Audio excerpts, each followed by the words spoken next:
Hello and welcome to the GlobalChurch project. I'm Graham Hill. Ajith Fernando is the Teaching Director of Youth for Christ in Sri Lanka, where he served as the ministry's National Director for 35 years. He and his family are active in a church that ministers primarily amongst the urban poor, and his ministry includes counselling and mentoring younger staff and pastors. Ajith Fernando is the author of 17 books, published in 19 languages. He lives on a meagre income and has rejected international and high-profile appointments, preferring instead to join Jesus among Asia's urban poor. Ajith Fernando, welcome to the GlobalChurch project. Thank you. In Jesus-driven ministry, you talk about what it means to be Jesus-driven.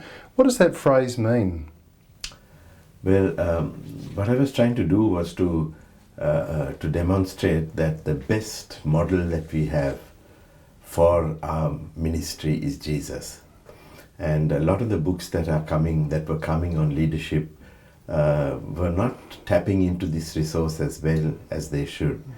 And I was trying to show that the example of Jesus and also the strength that he gives us is the key to ministry. And you say that Jesus-driven ministry has distinct spiritual qualities, like service, for instance. What are some of those qualities? I think one of the most important things is that a person driven by this type of motivation has to be filled with the Spirit. And so Jesus was right at the start of his ministry. There was the fullness of the Spirit, and then there is the servanthood aspect.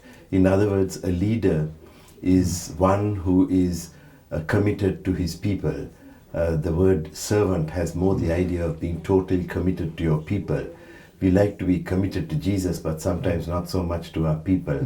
And so that's another thing, and it shows in the way Jesus cared for his disciples. Yeah, there's always a temptation for us, I suppose, to embrace power or control in leadership. But how do we as leaders more fully embrace the kind of service and sacrifice that Christ modelled for us?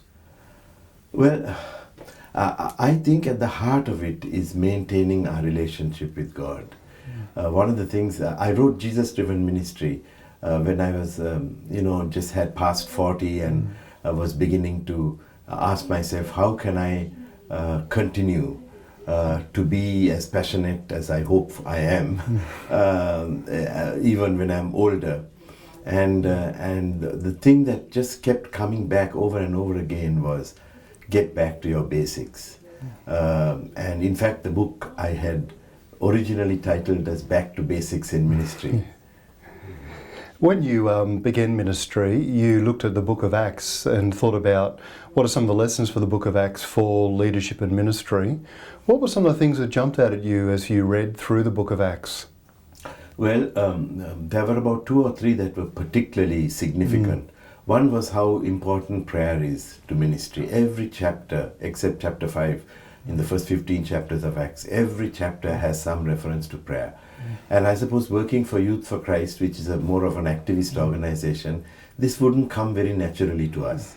So the fact that it was given so much emphasis in the book of Acts made it necessary for me to take this seriously. Another thing that really impacted me was the teaching on the sharing of possessions, sharing of life, openness, being open about financial things. Living in a country where there's a huge gap between the rich and the poor, and working primarily with poor people, this became one of the most important passages in the shaping of our ministry. You were offered at one point I think a seminary presidentship or something, and decided to continue your work with Youth for Christ. Can you tell us something of that story and how you arrived at that conclusion? Various offers have come over the years. But right from the start of my ministry, I felt that God had called me to Sri Lanka. And everything was determined by that. Any decision I made had to be made in such a way that it won't affect my ministry in Sri Lanka. So whenever I got offers from outside, I just let it be like that. I just told them, I'm very grateful that you asked me, but my calling is for Sri Lanka. You talk about Jesus-driven ministry involving identification with people, and especially the vulnerable and the poor and the suffering. Can you talk more about that for us? Yeah. Coming from a fairly affluent home, from the time I was a child, I was troubled by the fact that there were so many poor people in the world. And then I began to work with them. Some of my most fulfilling ministry has been in drug rehab, in the drug rehab community. I'm at the moment mentoring a church of drug rehab people. And I realized how hard I have to work to identify with them, how I have to change my thinking, how things that I think are very harmless could be insulting to them. Just the language we speak. In Sri Lanka, some years ago, speaking in English was considered wielding the sword. English was called the sword. Because when you talk in English, you're sort of saying, I'm superior to you. Yeah. So things like that, we had to just change. We had to make a lot of lifestyle changes in order that they may feel comfortable with us. The Youth for Christ office had to be the type of place where they felt comfortable. I wanted to work very hard towards the sense that they owned the ministry. And if we had things that were beyond their grasp, they would see us as being distant to them. They would be recipients, not owners of the ministry. And so we had to do things like that. Now, I must say that when we first started doing that, the response we got was quite unexpected, because people were very angry. The poor were very angry. And I realized they have been treated as inferior all these years, and they accepted it. Now they became Christians and they realized this is wrong. So the first reaction was one of anger, and we had to accept this anger not as a form of unholiness, but as a sign that these people are understanding their identity in Christ. And you talk about the fact that although English is your first language, that most of the time you're talking in other languages or other dialects. And what's that been like for you? Yeah, at first it was very humiliating. Yeah. My education was in English. From the time I was like in 8th grade, everything was in English. And so I was not very fluent in my own language. And then I began to preach and minister in that language, and I used to make a lot of mistakes. And people used to laugh. And that was quite traumatic to me. But it just made me work harder and harder. I love music, and I was trained in Western music. Johann Sebastian Bach is my favorite. And then when I started singing in my language, I found that I was singing like a Westerner. After many years of trying to learn, I consented to sing a solo in a village where I had been ministering. I thought the village people are less discerning. I think they can handle. And after I had finished singing and after the meeting was over, I overheard, when I walked into the house of our staff worker, people are having a good laugh, and they were imitating me singing because they saw me singing like a foreigner. And so I went on a fast. I didn't listen to Western music for about 4 years, I think, and just tried to immerse myself in our music. Because for some of us, those changes took a long time. Others who are very brilliant musicians, they can just keep changing as they go. Yeah, sometimes we wield power through our language and culture, and sometimes through knowledge as well. And the other day I was listening to you talk, and you talked about the fact that if our theology can't be understood by 7th graders, then it's of little use. Can you unpack some of that thinking for us? Yeah, well, I really think that theology is the same for young people and for children and for adults. And we have to try and communicate that. I think one of the blessings of living in a poor country is that even those of us who are fairly educated have to work with people who are not so educated. And working for me with the youth organization, they are quick to tell me when they don't understand what I'm saying. So I have had to learn to bring it down all the time, to bring it down. and make it simple. And so that's what we have had to try and do, because ultimately people must understand what we are saying. What have you learned about relying on the power and the presence of the Holy Spirit in ministry? Yeah, that's something that well, in my case, I have often been overwhelmed by my own weaknesses, my own sinfulness, and my own being disqualified for ministry. I never felt I was a person who was qualified for ministry. So that has made me rely on God. And sometimes when I feel weakest, that seems to be the time that God uses me. And so all the time, even when I'm speaking, I'm always pleading with God. You know, I'm speaking with my mouth, but in my heart I'm pleading, Lord, please help me, please help me. And that's, I think, a nice way to live, because relying on someone who loves us so much is a happy life when you have someone like that to rely on. Now, these days people live very frenetic lives, very active. Everyone seems overwhelmed or tired. How do we get better at retreating, using silence and solitude as a way of recharging our batteries in ministry? I personally don't think feeling tired is a sin. A lot of my Western friends rebuke me. Rebuke me and say, you're working too hard. But you know, living in a country like ours, we don't have specialists. We have to do a lot of things. Just we can't devote ourselves to our particular giftedness. And trying to do that, to do our calling, to write, to prepare, to study, plus do all the personal work, for me has meant tiredness. I would think that I have been tired.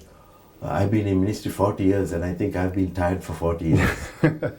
But in the middle of the tiredness, I have tried very hard. I'm not a very disciplined person. So consequently, it's not easy. I don't take to prayer, to solitude naturally. But my theology makes me do it. Because I know that if I don't do that, I'm finished. Because it's all of God. And if I don't spend time with God. So I've had to just take it as a theological reality that I have to spend time alone with God in solitude, walking, singing, praising God. And so that's something that I've just had to work on. And I think a lot of people say they don't have time, but you make time for the things that are important. You know. So what role does Scripture play in shaping us as Christian leaders? I studied under a man called Daniel Fuller. I did my postgraduate work under him. And he used to always say, if your theology doesn't result in ministry, it's useless. And I took that to heart and then modified it a little to say that if my ministry doesn't come from theology, it is useless. So I've tried very hard in our ministry to make all our meetings theological. In other words, even our business meetings, to spend a little time, to waste a little time, talking of the ideas behind what we are doing, so that we can shape our ministry out of things that the Scriptures teach. And always teaching, I have felt, even though I'm in an evangelistic organization, my role has been teaching people so that they can practice it in their ministry, and I hopefully also have to practice it. So I would say that this has been one of the driving forces. Teach the Scriptures in a way that it can be practiced, and don't practice what the Scriptures doesn't give us room to do. Now, in the West, this idea has developed that if we follow Christ, we'll prosper, we'll have a good life, and so on. But you remind us in some of your writings that to serve is to suffer. Can you unpack your understanding of what that means and how the life of Paul, for instance, shows us that to serve is to suffer? This is not this prosperity idea is not something that is confined to the West. I think the West exported it to us. Yeah. and it's very popular in our part of the world. So I've tried hard not only to talk about the importance of suffering, but also to talk about how suffering and joy can be there together in our life. I wrote a book called The Call to Joy and Pain. And of all my books, that's the one that got the highest award. It was given an award by Christianity Today for pastoral, it was the book of the year, for pastoral and church leadership. But that's my book that just didn't sell, even though it got an award. Because I think we haven't learned to understand that frustration is a part of life. I mean, I think Romans 8 is very, very clear about that. Frustration is a part of life. And if we don't understand that, we are going to be very unhappy people because life is frustrating. So I think we have to get it into our theology that we have to suffer. That's part of it. That's part of belonging to a fallen world. And to learn how to be joyful in the midst of suffering. I think, I hope I'm not being too judgmental, but I have a feeling that maybe suffering is put in one compartment and joy in another, and not both in the same. So sometimes when I'm having some problem, and I almost get the impression from my friends, I ask for prayer, that you're doing something wrong.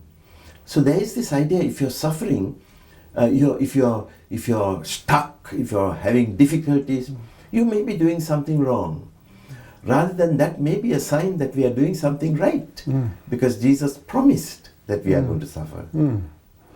Now, friendship is sometimes minimised in our culture, and you write about reclaiming friendship. And one of the things you say is that friendship is sometimes, spiritual friendship is alien in our churches. Can you talk a little bit about why is friendship alien or minimised in our churches? I think individualism has become so entrenched, ingrained in our whole approach to life, that commitment, my own feeling is that commitment is one of the features of Christianity that is most difficult to maintain in today's world. Every culture has some aspect of Christianity that is very difficult to maintain. And I think today it is commitment. Because we are used to short-term relationships. We are a very mobile society. I remember when I was at first studying postmodernism in the 90s, there was this strong sense that postmodernism is looking for community, for friendship, because there has been too much individualism. And this was long before social media came. This is in the early 90s. And then suddenly they found their answer in social media. But social media is, while it has a lot of good in it, I don't think it is a very, what shall I say, a very, you can hide, you can be without telling the truth.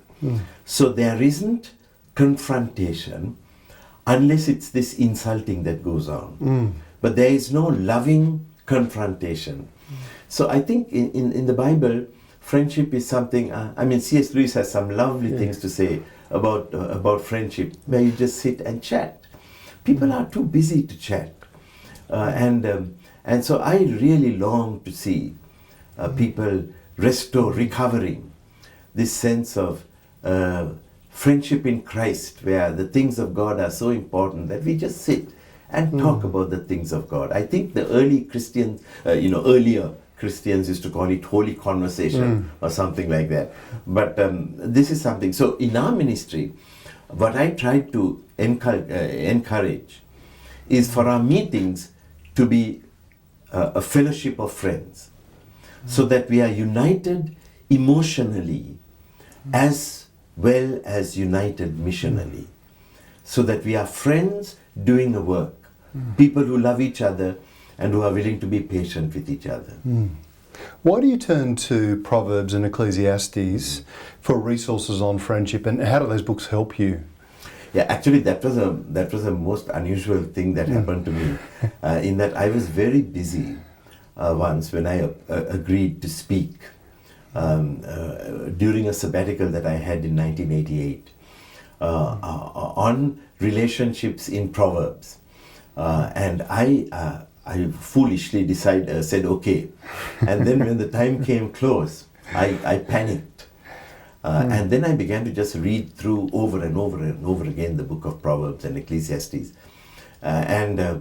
And suddenly I realized, my goodness, see what it has to say. Such wisdom on relationships. I mean, what you see, it's rightly called wisdom literature. And then, so that's what made me write that book. But, and then when I was working on a theological book for my sabbatical, I just thought I'll write this also on the side. And it was, I wanted to give it as my legacy, as my gift to the West, which I had learned so much from the West. And I was very worried about the superficiality of relationships. That's how I ended up writing that book. I can see how spiritual friendship would help us in discipleship and in community, but how does it also help us as a missionary people or in our witness in the world? Well, one of the things I think that we have completely got out of our system is the fact that all ministry is community ministry. Whether it's theologizing, whether it's evangelism, whether it's personal witness, it's all communal. And when we have friends, we do ministry with our friends. And even if they're not there with us, they are behind us, backing us. Right now I have a group of people who are praying for me. And every time I have a problem when I'm abroad, I will write to them. And I know that they are partnering with me in my ministry. So Christianity is a communal religion, and everything we do is communal in Christianity.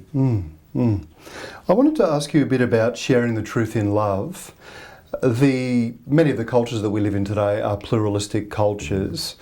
How do we begin to engage in these environments better as Christians today? Well, I think the whole gospel is there are certain features about the gospel. The gospel is an outgoing thing. You have to share it. But the gospel also humbles us to remember that it's all of grace. And these two are so important when we think of our witness. When we go to people, we go with a sense of humility. And because we know that we don't deserve to be Christians. So this idea of arrogance being the opposite of pluralism is a myth. People who are convinced about the truth will be humble about it. And they don't want to push down others to be... I think fundamentalism comes more from an insecurity. When you look at the other as your enemy. Whereas in Christianity, we look at the other as somebody we love, we yearn for. And so I think that is our key in this pluralistic society. Another key is that we are asked to go and be part of our communities. I have a lot of friends who are non-Christians, and they are good people, but I yearn to share Christ with them. But I appreciate them, I enjoy things with them, I visit them. So I think God has called us to go in as gospel people. Gospel people love, gospel people are humble, but gospel people are also passionate to see them come to Christ. And what role does dialogue and persuasion play in this mix? The word dialogomai, which is sometimes translated dialogue, is used often in the Bible of evangelism. And I think there are different kinds of dialogue. One kind of dialogue is just conversation. We are talking about our beliefs. The setting may not be appropriate for persuasion. It may not be appropriate for us, working to. And I think we must respect such environments. So when we are dialoguing, we are not always evangelizing. But but deep down in our hearts, there is this desire. People need to know Christ. So we are always looking for opportunities when we can dialogue in such a way that we can communicate the gospel and persuade people that this is the way for them to follow. How do we build genuine relationships with people of other religions without, because sometimes I think people get suspicious that the only reason, Graham is talking to me is because he wants to convert me. But how do we go about, through humility and sensitivity, developing deeper relationships? I think that's the way we relate to people in society. Yeah. We have friends, and we relate to others just like we relate to friends. We meet them on the street and ask how they're doing. We care for them. When they're sick, we'll go and visit them. And I think if we develop this idea, just like Jesus, he hung around sinners, and people were scandalized by the fact that he did that. But it was a natural thing for him to be with these people. And when we love people, it should be natural for us to want. We are very uncomfortable sometimes with what they're doing, but our love makes us go and be with them. And so I think that's something that we Christians have to recover. Now, you've been in ministry for 40 years or more. What is one thing that you really want to say to the church today? I suppose one of the things that is I'm really burdened for is to demonstrate that the Bible can be followed. It's not easy in my own personal life, especially in my pursuit of God's ways. It has been a battle. It has been a constant, it continues to be a battle. But I'm beginning to see a timidity when it comes to confidence in the Word of God. There is a timidity on the part of those who are very experiential, who see Bible exposition, for example, as being not spiritual enough, not having enough power. There is a timidity on the other hand of people who are a little embarrassed by a past history of arrogance on the part of Christians, and they just feel they squirm at any remembrance of that old arrogant shoving down the word on people. So I think we need to recover that the Bible is still living and active and sharper than a two-edged sword, and then labor to make it understandable and applicable to people. I think that is a labor today. It takes work, it takes time to study the word, time to study the word. So I'm really burdened that people take the scriptures more seriously and that they get more excited about the scriptures, because the scriptures is an exciting book, the Bible. What gives you most joy in ministry? Over the years, I've worked with Youth for Christ for 40 years. And in our culture, we have a word called bajar. Bajar means your gang, the clique that you move around with. And one of the greatest things for me has been the different gangs that I've had. Right now, I'm doing my personal ministry in my church, and my gang. There's one truck driver, three-wheel taxi drivers, another guy who's actually at the moment in prison. He struggles with drug addiction. Another guy who's an alcoholic. But that's my gang. And that's the group that I go to the beach with them.